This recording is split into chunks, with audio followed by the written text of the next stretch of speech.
Hello, everyone, and welcome to another episode of Justin the Food Entrepreneur Show. I'm Justin Bizzarro. I'm your host. That's Bizzarro for anyone who's out there who wants to find us on social media. You can find us on Instagram at Justin the Food Entrepreneurs, as well as at Justin Bizzarro. Again, that's two Z's, two R's, O at the end only.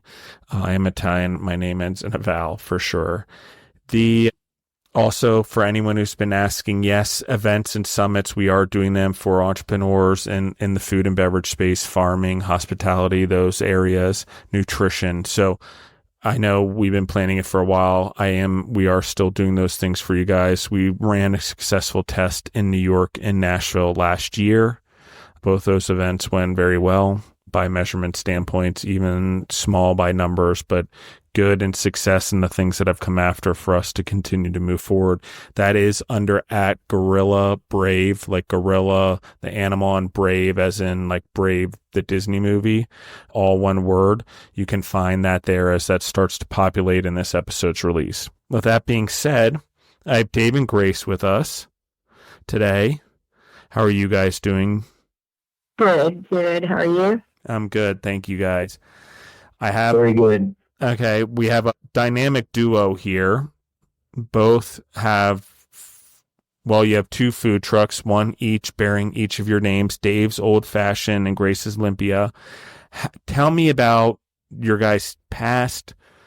How did you get into the food space? What drove you into food trucks? How'd you end up with two of them? How'd you create the concepts?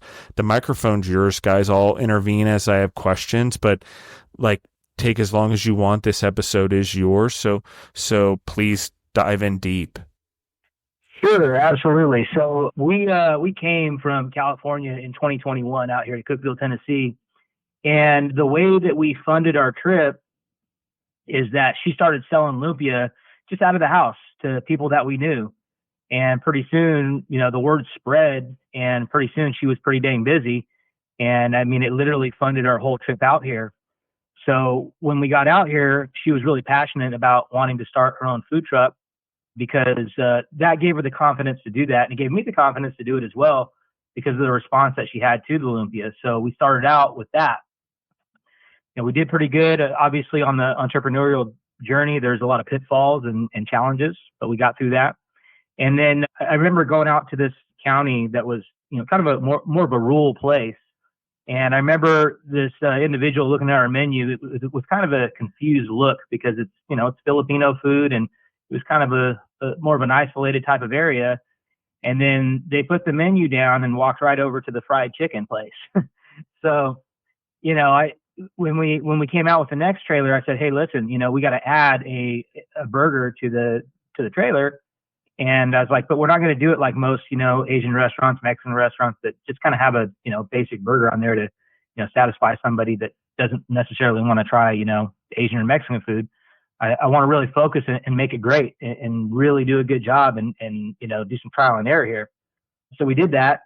And then now the burger is one of the most popular items on the Grace's Lumpia trailer. And because of that response that we've had tremendous reviews on it. We've decided to go ahead and open up a trailer just simply based on the burger and, a couple options for sides. Is one a truck and one a trailer? They're both trailers. Okay, perfect. That helps that. Just because I was curious, I'm trying to visualize this, give the audience visualization since we are audio. Talk to me about, let's go back to Grace's, designing the menu for that one, learning from it. You put a burger on the menu. What does the menu look like for that one? You launched that one first, I believe. So talk to me about the launching of Grace's, how you got gigs, how you built in Cookeville, Tennessee. I want to talk about Cookeville a little bit more in a second, but let's talk about building a food truck in Cookeville. You guys launched Grace's. We talked about adding the burger. What does the menu look like? What does it look like to get gigs there? It's a little different. I'd say, are you mid Tennessee technically? But talk to me about all the things that you guys do around that, getting the trailer, up and running. Yeah, go ahead, Ben. Yeah. So when we first started out, it was a bit of a challenge because you're kind of figuring everything out, and on top of that, you're selling a food that there's not really a lot of Filipino cuisine in this area. Mm-hmm. So we really had to, get out there and go to a lot of different places. When we first started, we kept kind of changing our business model to like, okay, hey, we're just going to go events. We're going to be here on this day and just kind of all over the place. And then eventually, the word got out and we started really doing a lot better, which led to us just being in one location. I'll let her tell you a little bit more about the menu.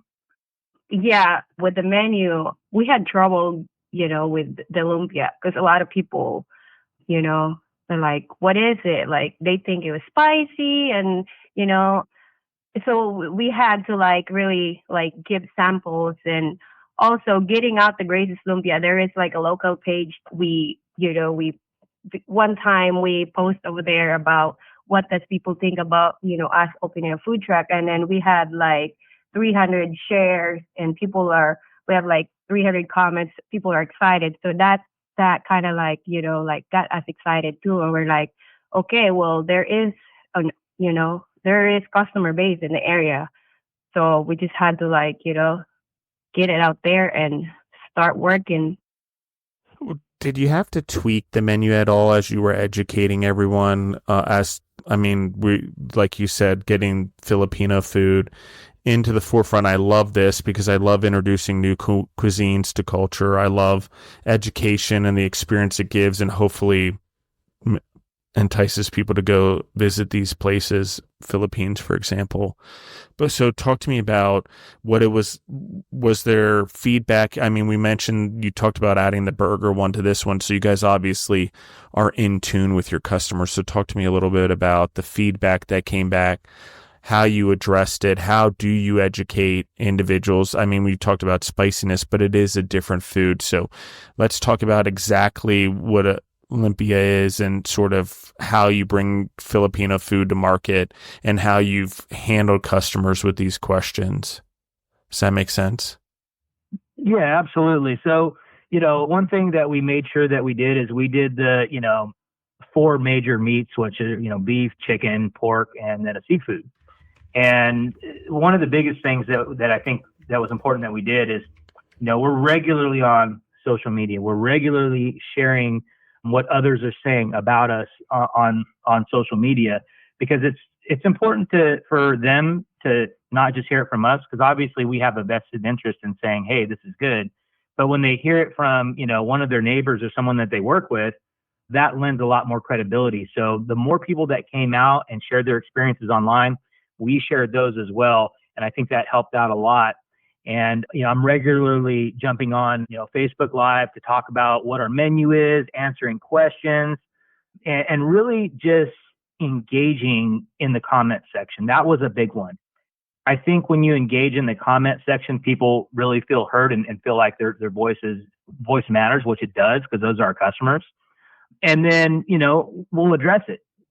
Sometimes we'll take the advice. Sometimes it's not something that's going to be a fit for us, but every single time we try to respond to those comments.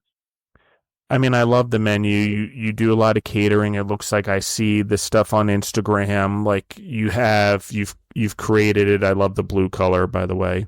Talk to me about developing the concept, the idea. How'd you wrap it? How'd you come up with the logo? And obviously, I love what you guys are doing. You're displaying your food very well. It's obviously starting to gain traction. That's how we found you. Talk to me a little bit about the whole idea behind it. In that regard, is there some traditional Filipino things that help in the design, or is it sort of you're just trying to be true to you guys as entrepreneurs? Yeah, so a couple things. Mm-hmm. Yeah, absolutely. If you look in the design behind the logo, Grace's Lumpia, I mean, those are the Filipino colors, and you'll see that design, on the Filipino flag as well. So we wanted to make sure that we incorporated that. To me, that creative part of the process is very fun.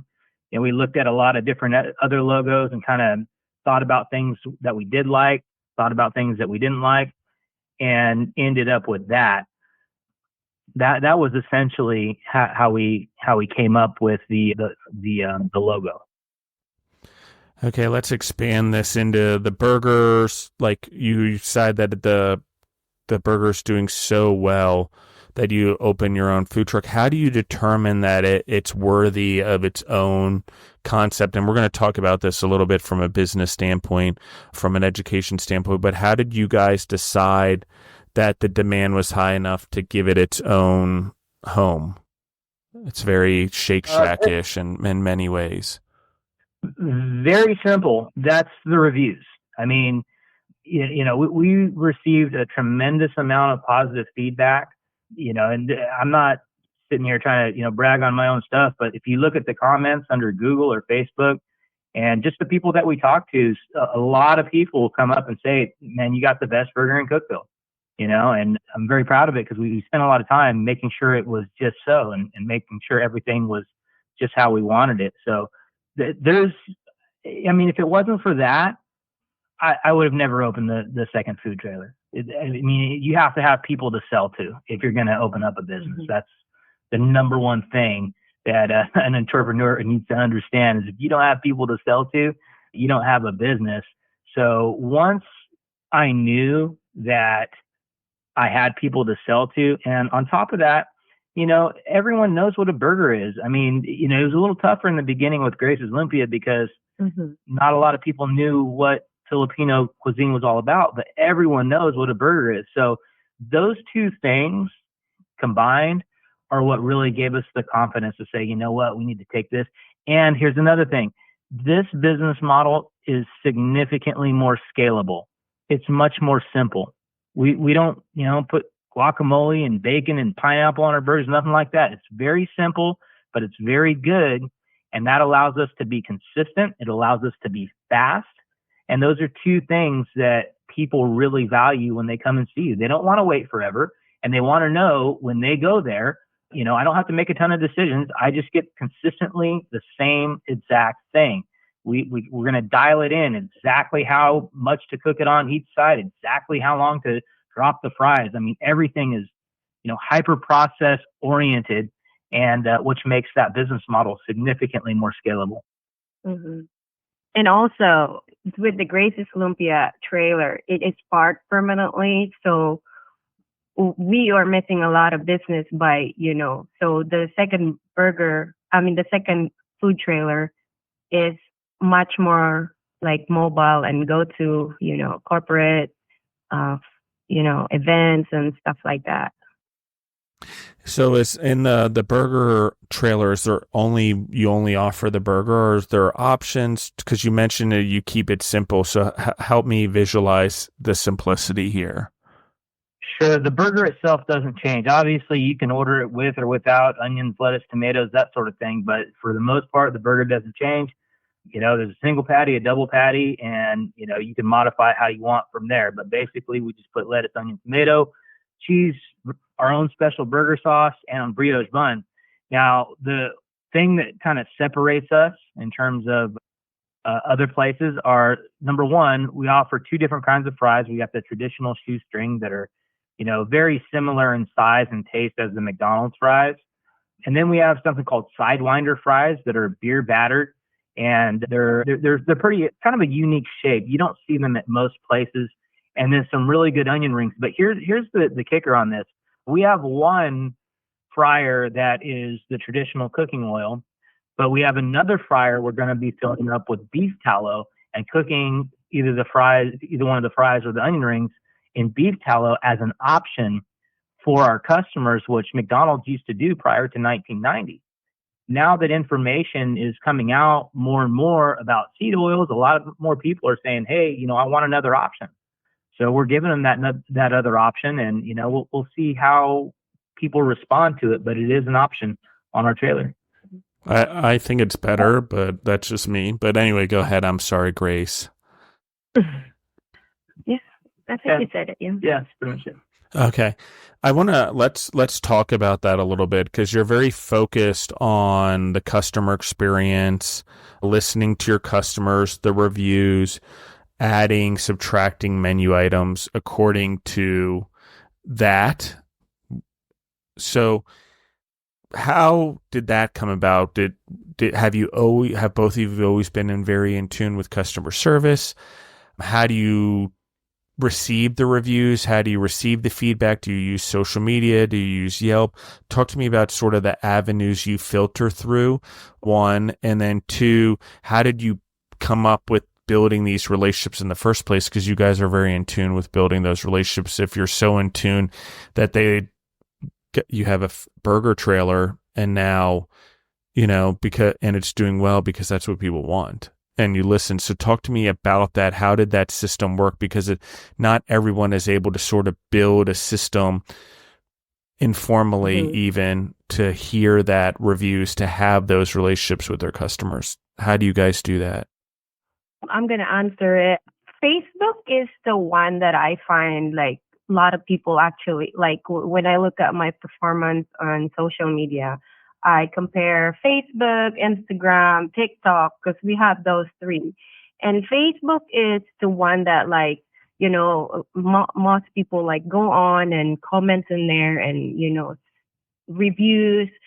Google, that's like, just general reviews. But like Facebook is, it's much more like, feel like personal, like, And then we talk to the customer every time they come up to the window and, because we have like outdoor settings and so when they sit down after they eat, we ask them how's the food and, we just tell them just give us honest reviews about the food, and we listen and, we try to make it right if there's something they didn't like or maybe the fries need to be a little, crispier or stuff like that. So yeah, Facebook is like the ones that, like, I don't say it.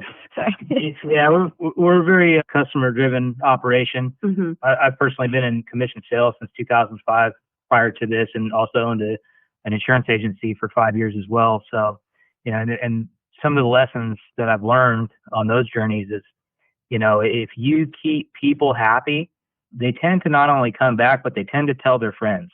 And they tend to be enthusiastic. And when you have that enthusiastic people that tell their friends and come back, well, I mean, that's the absolute best marketing that you can possibly do. So it is something that we put on the forefront to make sure that we're listening to our people, our listeners and customers, and we're doing everything we can to make sure they have a great experience. Yeah. I love it. I think it's just one of the things is what we're seeing here is the importance of the customer experience, not only that they want to talk about their experience, but from the sense of an experience where they feel at home and comfortable enough to give the feedback that's necessary for your business to succeed. In this case, the food trailers. I think it's an amazing thing. Talk to me about advertising, marketing, building a base. Since one's stationary and one's mobile, there's a difference there. Talk to me about the differences in strategy there, the difference in how you handle the market, or did so many people demand the trailer before you just started there with the burger trailer? Like, let's sort of talk about that, the difference in the business and the difference in operations. Sure. Yeah. So it took us a couple years and a lot of trial and error to get to a point where we could just be stationary and have enough business for Grace's Lumpia. But marketing essentially was very simple. And that was go to events, go to where the people are. If they're out at an event, they're more likely to give you a try if, you're one of only of a few options, or maybe you are the only option in some cases, if you do an event. So there's that. And then constantly posting on Facebook, and not just posting on Facebook, finding groups that have a lot of members that really respond to, restaurants and food trailers, and then posting into those groups multiple times a week and doing it consistently over time. Really, I mean, it's very simple, but the key is consistently doing those things. And as long as your food is good and you're doing those things consistently, that's really all the marketing you need. Mm-hmm. And it's free. Well, and it's just such an example of obedience and discipline to work. And if you truly have it and it's to grow your business and create jobs and create opportunities and do the right thing and do the right thing by the individuals you're serving, your customers, abundance comes. But it is something that I will agree with. It's that constant discipline. It's that constant obedience to the task at hand. It's the constantly make sure content's getting out there, because without it, no one knows you exist anymore. And with that, even if they like it, if they can't quick attach to it or look for more in some cases, you've lost them. And so I think it's vitally important to have avenues by which your customers can communicate with you in many different forms in their comfort zone. The Cookeville, Tennessee, do you guys know that it's the home of the godfather of CrossFit? Yes. Yeah, we actually went to that gym for a short period of time. Oh, you did go to CrossFit Mayhem. I just was wondering, Rich Froning is a pretty popular guy amongst those circles, and I'm in the CrossFit realm and very familiar with it and spend a lot of time there. I was just curious. Mm-hmm. Talk to me about sourcing your products, coming up and making sure they're there on time. Where do you have a commissary? How does this all sort of come together to make two different concepts work? One on the road, one stationary. Where does the food come? How do you make sure it's there? Is it come every day because of the popularity of growing? Are you trying to cater every day with the hamburger, the Dave's Old Fashioned? How does this sort of mindset here? How are you logistically fueling this beast that you're starting to build? Because it's growing, right? Absolutely. Yeah. So the logistics are very different for a restaurant than a food trailer, because a lot of places will deliver to restaurants. Mm-hmm. They won't deliver to us. They will, but you have to have certain amount of food to order from them, and then they have to deliver it to where you are. But the challenge with the food truck, we don't have big storage, and we don't have a commissary because our trailer is big enough to, we have a big sink. The health department will say, if your pot, a certain size of pot, will fit in the sink, then that means you don't need commissary. So what we do is we just pick up our supply that we need for the day. It's just on the way to our house, and then just bring it to our food truck, and then just prep our day from there. But that's, we have. Can you say about the U.S. food? Yeah, so the IWC is on the way. It's actually in between our house and the trailer. And then, with me being mobile and her being stationary, if I got to go on a Sam's Club run, because sometimes we get a lot of our stuff from Sam's Club too, I'll just go up and I'll pick up, some for her, some for me, whatever's needed. And, we'll work it out like that. Talk to me about working together. The dynamic, the relationship, plus business, plus life. Explain to me how you guys work with each other, strengths, weaknesses, how each other makes up for it. Let's talk about that a little bit. Yeah. Sure. That's that. So now that we have two, I think it's going to be a lot better. As much as I love my wife, being trapped in a small trailer with her every day and then coming home every day gets to be, can be a little tense, because, she likes to do things a certain way. I like to do things a certain way. And, sometimes I because it's her cuisine, I got to step back and say, all right, well, this is, hey, do it your way. But now that there's two trailers, I think it'll be a lot better, because then we can come home at the end of the day oh, I miss you. I haven't seen you all day. Well, and dividing and conquering is unfortunately or fortunately, depending on how you look at it, something that couples that are in business together eventually go through. I think there's a lot of time together in the beginning, and it's always, everyone will ever tell you it's the best time, even though when it happens and you're free to be on your own, it's great. But then all of a sudden it is, as the business grows, or you have multiple trailers, or maybe you have teams that run them, maybe it brings you back together for a while. And then as that grows, maybe you build more together. So you never know. But I do appreciate what you guys said, because I think it is important that we have things as couples that we do separate and together, just so we stay interesting in our relationship, is a simple way of putting it, I guess. So we can grow outside the relationship to grow inside the relationship as well together. What is your favorite parts? Talk to me about your favorite parts about being entrepreneurs and doing what you guys do, and some of your least favorite parts. To me, I like the challenging part about the business, like the downs and the ups, and that's kind of like my favorite part about it. It's like, it's like you're losing, and then at the end of the week or at the end of the day, you're like, oh, I made it through. So that's it's exciting. I would say like that. What about you? Yeah, I would certainly agree with that. And I can easily tell you by far what my least favorite part about it is. And that is dealing with all these different government agencies. They constantly want permission slips from every level. They constantly want some form of taxes or fees. And it just seems like it never stops, man. I mean, you got, payroll taxes. I mean, I got an assessment from the county where, they take a certain percentage of the things that you bought, and they want some money based on the percentage of the things that you own. It's not even really a tax. You got all the fees, and then on top of that, you have to, do all the bookkeeping to make sure that you don't end up, in trouble with the IRS. So, look, I understand there needs to be some form of regulation. You can't be out here just going, willy nilly when you're serving to the public. I get that. But at the same time, it's too much, man. They got to dial it back and really like let entrepreneurs be the creators that we are. Yeah, I agree. I think what happens is opportunity. Geez, how do I say this?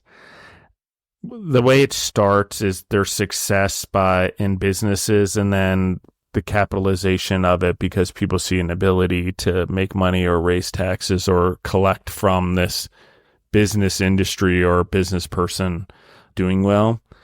I 100% agree in many ways that often, taxation is a way to regulation.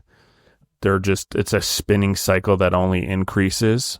And so, particularly in food, and I don't know what Tennessee's like in Cookeville on food trucks and trailers, but I do know that there still isn't really a universal regulation. Even in the food business, every county, every health thing is a little bit different, just so they ding you in every county and every place to make it a little bit different. It would be interesting, and I get it. We have different altitudes and we have different water minerals and vitamins in there, and it treats everything differently. So you need localization, but I think a universal code would probably be better, or at least the United States one, and then, beyond just our normal, what we say it is, and then we have one kinda, but then we tax it individually and locally, and it's kind of a crazy scenario. But I do agree with you. It is a complication that anyone who's in food and beverage, it's not only are the recipes complicated in your inventory because you got to manage all the ingredients for the recipe, it's for some reason in our business, because of the number of employees we have, our employees, if you start to grow, they hit different sectors such as delivery, driving, sanitation, and these weird things. So if you're in union cities and you start growing big enough, you start running into potential problems there. So there's a lot of these weird, loopholes that you guys are from California. That would be a great example of loopholes. Like, not loopholes, what I would call trolls on the bridge collecting your toll, the troll with the toll. Yeah.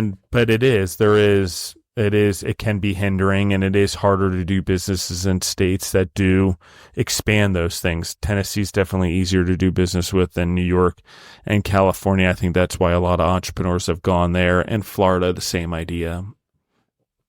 Exactly right. Yeah. So, future, where are you guys hoping this goes? You have 2 now. Where do those go? Are you at a point where you guys are just trying to figure it out and build, or do you talk about goals and dreams together quite a bit? Oh yeah, absolutely. So, like I mentioned before, Dave's Old Fashioned Burger is a much more scalable business model. Plus, I don't mind working all day, working weekends. Like, it doesn't bother me at all. We want to get to a point where, she can pretty much hang it up by 2 p.m., work Monday through Friday. And then just after the kids get out of school, just, go home and be a mom. That's, I think that's a nice balance for her. When it comes to me, I want 100 of these things, right? I want to create such a structured business model that is simplistic and efficient that you can plug in just about anybody that can follow some basic instructions and teach them how to run that trailer. You can't do that with Grace's Lumpia. It's, she is Grace's Lumpia. She's the one that makes the food, and we would never trust another person to do that. But with mine, that's not the case. So that's kind of the trajectory that we're looking at right now. Mm-hmm. I like this a lot. You've got both a complex and a simplified model. So it's cool to see for the audience or any entrepreneurs listening and sort of how all of that happens. I think it's the best way to do it. I was just writing a post about this recently in the last couple of days about scalability in this way. Scalability has to have items that are scalable. And that often means what's the all-star on your menu, and the all-star will tell you when it's time he wants to be Michael and it's time to leave the Jackson 5 and be on his own, and that's what happens sometimes. And those situations are great. Okay. They happen a lot, and it is a very strong trajectory for multiple location business or a scalable business or a franchise business or a quick service business that's all corporate stores. However you look at it, it's a good model there. And I appreciate the way this has all come out, and it's good we are talking about both of them in the same show, because I did debate whether to break them into two. The future you guys talked about, the planning, things like that. What would be a logical next step? Is it a brick and mortar for Dave's? Is it another trailer? Have you guys sort of started to think about that? Is it another stationary location, for example? Or is it to grow the trailer side of the business? Well, there is a part of the journey that we didn't mention before where we did attempt to go to a brick and mortar. And believe me, the last thing either one of us have is a victimhood mindset. But the thing is, this did actually happen. We attempted to do that, and the gentleman that we were working with lied to us. He said that he owned a building that he didn't, and a lot of other things along with that. And we ended up losing a ton of money doing that. But we recovered. And so we're very cautious moving forward to the next step. Now, with all that being said, there's one of a few ways to go, and it just really all depends on, a number of variables. But the next step is to create another Dave's Old Fashioned Burger, keep the route that I got now, and then put the second trailer in a stationary location, hire somebody to run it, and then keep that there, and then repeat the process. Now, we did go out to Nashville recently to a place I think it was called Family Tacos. It was really good. And they had an interesting business model. They had a food truck parked next to a building. Now, for anyone in the restaurant business knows that to, retrofit a building to be up to code for a restaurant, you got to put a hood in there. It's incredibly expensive. But what they did is they had the building for seating, for the cashier and all that. And they simply cooked the food in the trailer. And I'm like, that's a great idea. There's a spot here in Cookeville that's right on the freeway that I look at and I'm like, man, that would be the perfect spot because there's a sign that can be seen from Highway 40. It's a big enough place. There's a spot for the trailer. And, if that place is still available when it comes time to expand, we may do that. I'm not sure yet. We'll just have to see how it goes. But one of those two options is going to be the case. And then expanding from there, I just want stationary locations in, a different city as we expand. Amazing. Real quick, can you tell everyone in the audience where they can find you guys online, on social media, TikTok, Facebook, Instagram that you guys mentioned earlier? Where can they find you? Yeah, with the Grace's Lumpia, we have Instagram, which is the same thing, Grace's Lumpia. Same with Facebook, Grace's Lumpia / Cookeville, Tennessee. And on TikTok is the same, Grace's Lumpia, and most followers we had is out of Facebook, but we started to have some, new followers on TikTok and Instagram as well. So yeah, and Google.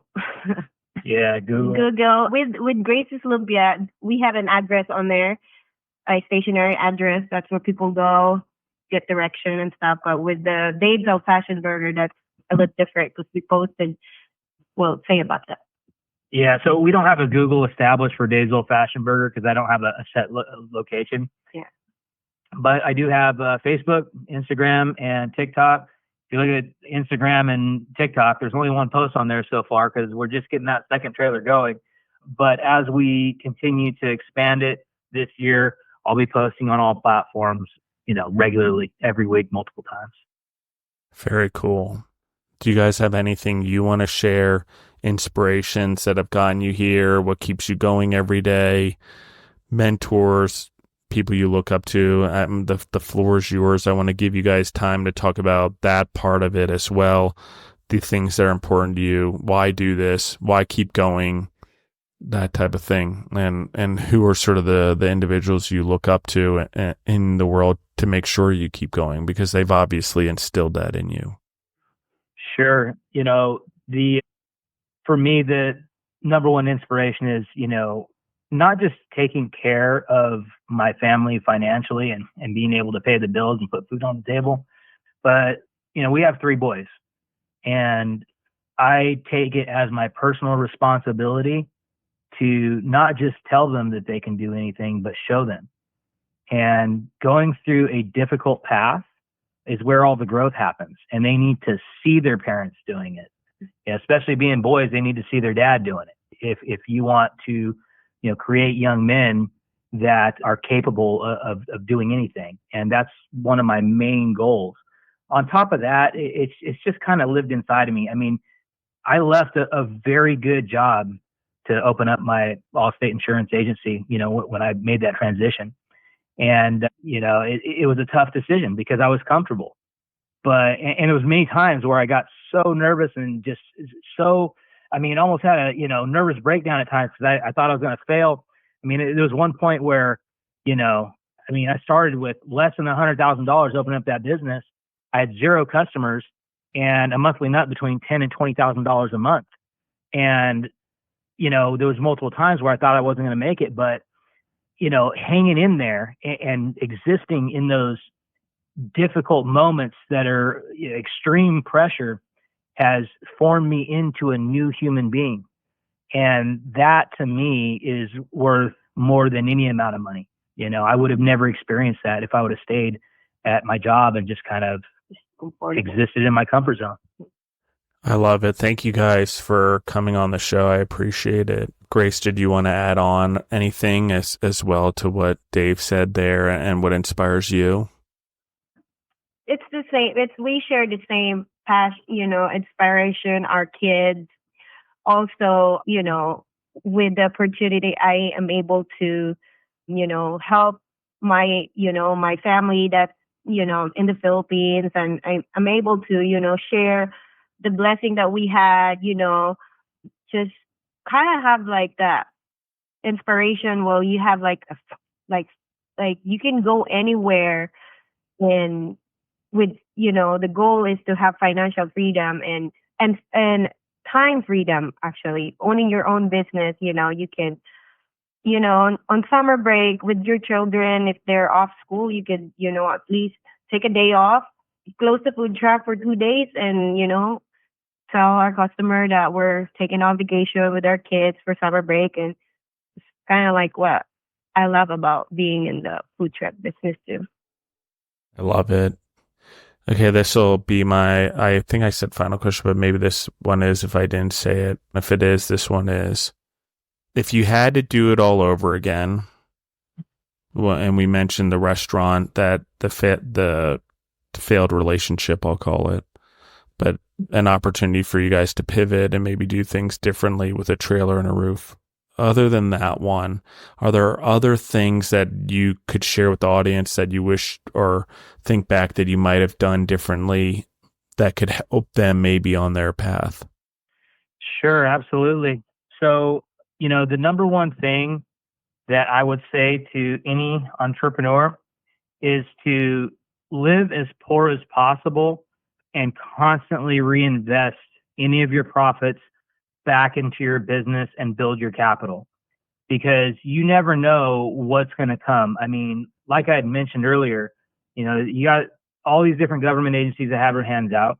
You have to constantly spend money with vendors for various things that you need, repairs, equipment breakdown. Maybe you get sick and you're not making money for 3, 4, 5 days. You really don't know what's going to happen. So the number one thing that I would really focus on is saying, you know what? Like, this year is the first year I'm doing my own books. And I decided to do my own books because I want to hyper focus on where every penny is going, because you have so much money going in and out constantly, this way and that way. It's very hard to keep track of it unless you look at it every day. And you really just want to live a very, low key, humble life, no extra expenses, until your cash flow gets to the point where it's like, okay, I'm good, where it's, you're perfectly fine. But up until that point, I would just constantly reinvest in yourself. Love it. Thank you guys for coming on the show. I appreciate it. I want to make sure you've got everything you guys want to say out there. If there's anything else, let us know. And if not, will you repeat where they can find you guys online just one more time, where the actual address is of the physical location, and how they can reach out to Dave's Old Fashioned if they want to book catering or events or anything like that? Sure. Yep. Address for Grace's Lumpia is 633 P as in Paul, South Jefferson Avenue, Cookeville, Tennessee. And you can email Grace at info@graceslumpia.com. You can email me at Dave at D as in dog, O as in ostrich, F as in Frank, burger.com. My business phone number, we can call or text, is 931-202-9190. And Facebook, Instagram, TikTok are our platforms. Just, search up Grace's Lumpia or Dave's Old Fashioned Burger, which pop right up. Awesome. Thank you, guys. Thank you, everyone, for listening in. I appreciate you guys. Again, keep listening in. Go to @GorillaBrave. There is new content going on there, as well as information, like I said, about events and summits. This is something that I'm trying to give as much resources to the entrepreneurs out there as possible. Community groups. I've sort of started a few times. Then I decided I'm going to slow down, did some test markets, tried some things. That's why I'm waiting till 2025 to do it. I slowed down the last 18 months, I would say, with the podcast, with everything. Before I relaunched and kept doing podcasts, I wanted to make sure I had the ability to give also the entrepreneurs who are coming on the show the ability to network, communicate, and have community with each other, and then have the resources they were also asking for: food truck universities, financial consultant, or person to help them plan or do their planning. As a food and restaurant person, it's different. We own real estate. We have physical businesses. They're buildings. Sometimes we own trailers. They're assets. They function differently. So being able to plan and leverage things, and then how that matches our personal lives is something I recommend everyone do. Often we have the accountant look at our personal lives, accountant look at our businesses. We don't actually think them as one and the same, and how they can truly be one trajectory and intertwine for each other for true wealth gaining in terms of assets and holding on to things. So it's something that I'm going to give you guys: marketing, advertising, social media, spirituality, all of that, not only through the podcast and different guests, but also through events. That way you guys can network in person. I've tried the online stuff with networking with the groups. It does not work nearly as well as when I actually physically put it in Nashville, a Los Angeles, and a New York City. Each one I learned different. Nashville I ended up doing twice because I learned a lot from the first time, and it ended up interestingly being more around newer relationships around that one. So we've got a lot going on. I think everyone... The most, I will say, we got a lot going on, and everyone will learn the most, honestly, from some of this if you just listen in. I think the entrepreneurs have a lot to say. I learned a lot from this episode. It reinforced a lot of things that I'm seeing going on in the world right now. And so it's beneficial also with the experts, like I was talking about, because I'm jumping a little bit. Those experts, they have something related to food, or they're able to overlap it in a way, or I'm able to talk them in a way that overlaps it from an entrepreneur standpoint or a business standpoint. So listen into those as well. So thank you guys for listening in. Thank you, Dave and Grace, for coming on the show. I appreciate it. Again, Grace is Lumpia, Dave's Old Fashioned. There'll be links for everyone and an address in the show notes, as well as episode description. So please share the episode. Please like it. Please subscribe to the podcast. Anything of those things you do, if you're already a follower and a fan of these two, helps them as well as the show, as well as anything else, because it helps get more rotation, quote unquote, out there in the social media world for people to get eyes on what they're doing. And they were nice enough and, what I would say, humble enough to share their story so that it could grow others. So just remember that, everyone, like they're doing it to help and put good into the world. So thank you, everyone, for listening in. I love you guys, and we're out.